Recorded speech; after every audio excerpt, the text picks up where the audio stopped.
Welcome. Please enter your name. Please be informed that your name cannot be changed after the game starts. Very well.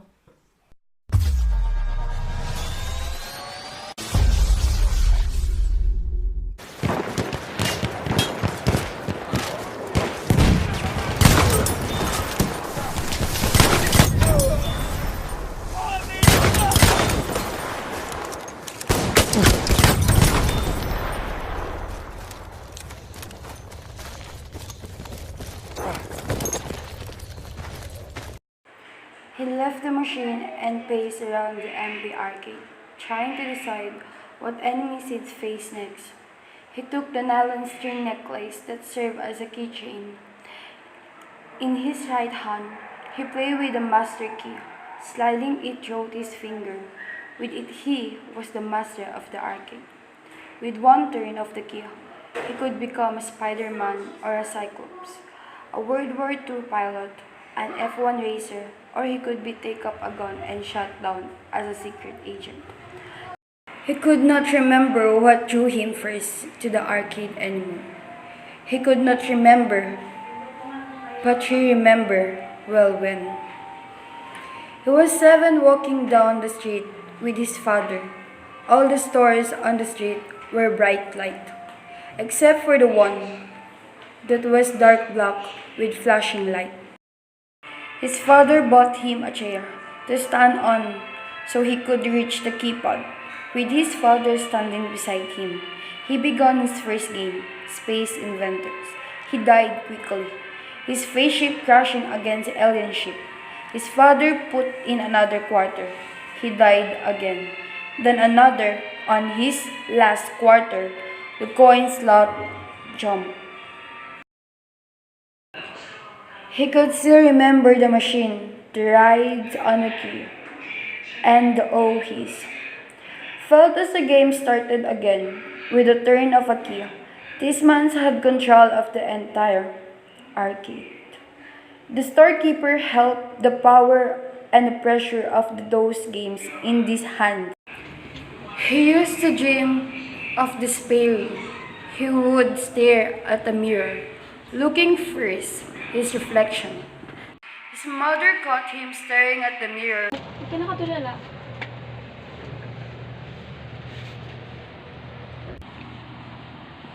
Bakit ka ba kasi nakatulala?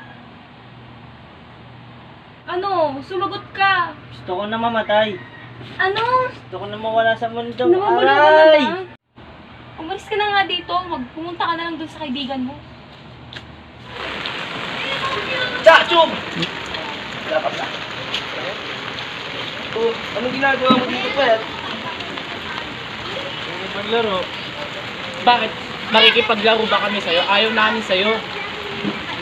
Gusto ko lang naman makipaglaro. Ayaw ka namin kalaro. Ang payat mo. Okay not to be okay. Sometimes it's hard to follow your heart. Tears don't mean you're losing. Everybody's bruising. Just be true to who you are. Who you are. Who you are. Who you are. Who you are. And he hid home. Wait for his mother to work on some course so that he could grab a mirror and bring it to his room without her noticing. Then his father brought him to the arcade, and he found the word that he was destined to happen.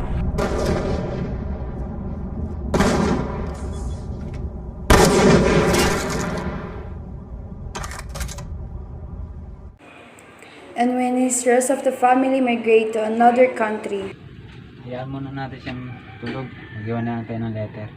Sige, tara na. Just trying to find the right words to say.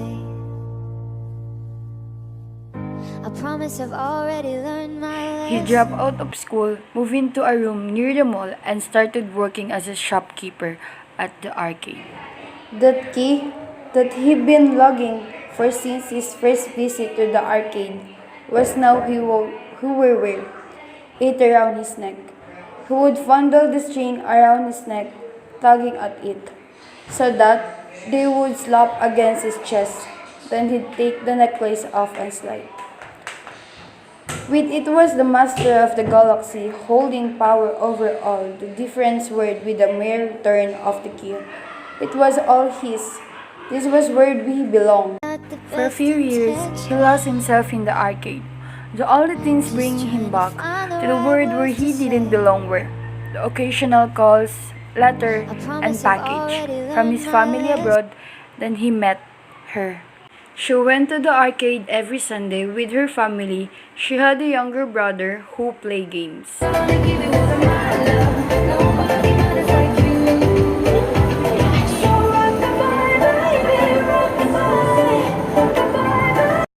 He had not seen her as more than the usual arcade visitor until he saw her in a Sunday dress that reminded him of the pink dress worn by Princess Toadstool in the Donkey Kong and Super Mario Bros. Games. He remembered being Mario climbing through those pipes up past the evil Growlia of the hopping across the bridge, and the stopping King Koopa's spike. Shell to the rescue the princess. He saved her. He won her back and loved him for it. Year had passed with him not noticing as he lost himself in the games. But now, he was counting days again. The games he played, the words he unlocked with a key, were not his real life anymore. But now, they had become ways to pass that time until she came. In a Sunday and could watch her carry her brother. He would hope every time that she put a token into the machine that it would jump and that she would call him over and he would come over and turn the key and run her. Gave and then she would talk to him and then, but it had not happened yet, so he waited.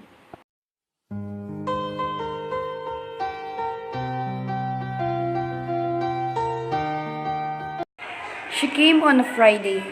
He was ecstatic to see her, happily surprised that his wait to see her had not to last week. It was after lunch, and there were many people, so he watched him around with his friends. They were in the school uniform. He remembered when he was in school and would head straight to the arcade after periodical examination. Just to say, it was dark out, as he assumed they were doing.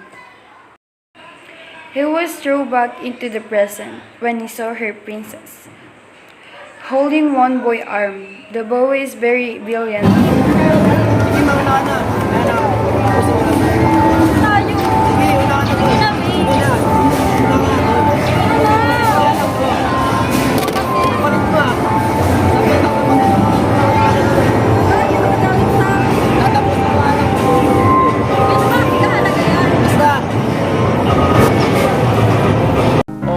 Things that I could add up to, I never knew just what a smile was worth. But your eyes say everything without a single word. 'Cause there's something in the way you look at me. It's as if my heart knows you're the missing piece. You make me believe that there's nothing in this world I can't be. I never know what you see, but there's something in the way you look at me.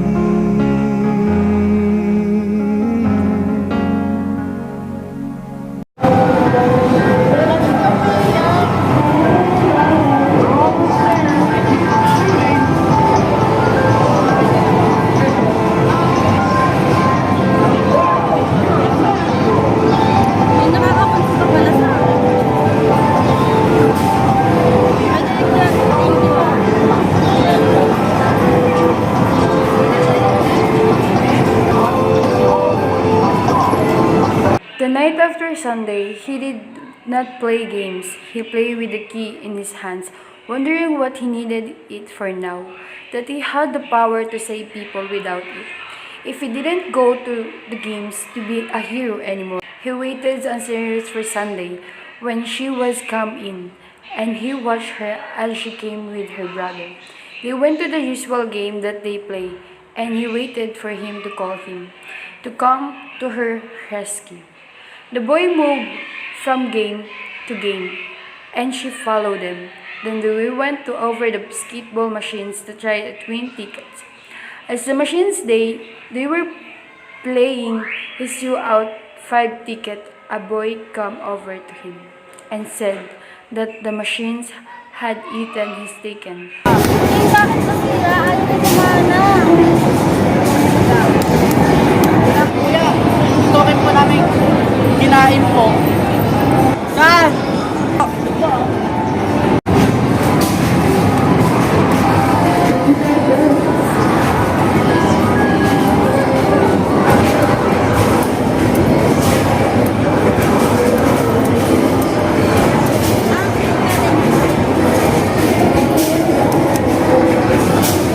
He spent the rest of the day in a daze. He felt as his body was becoming a blank, taking up the space but having no matter.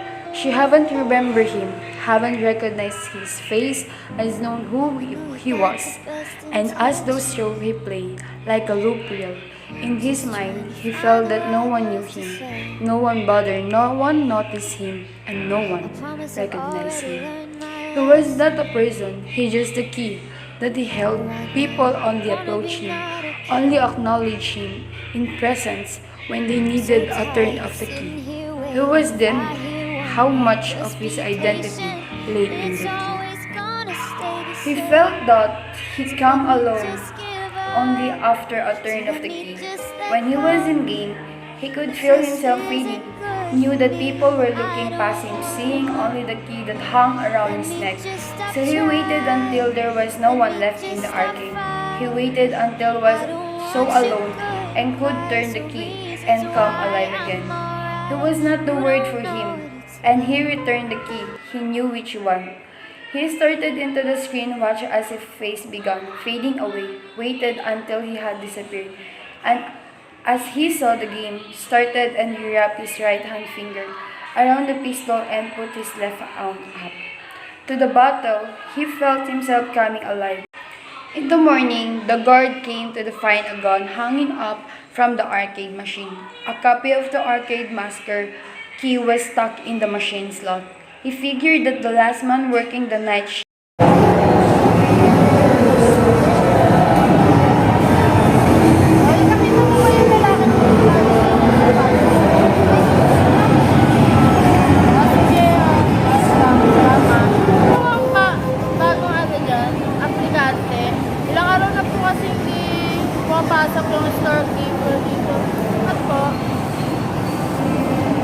Later, that week, the owner had to replace one, and the machines in the arcade since that boy had shown up and even having a problem.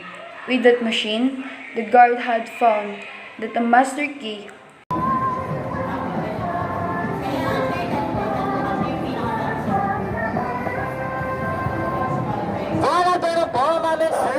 welcome to the incredible Walk of Wonders.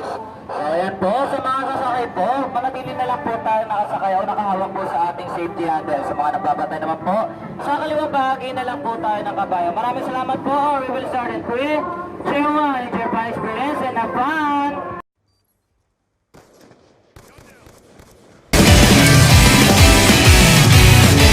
僕も透明な空が青く見えるはずなのに不確かな心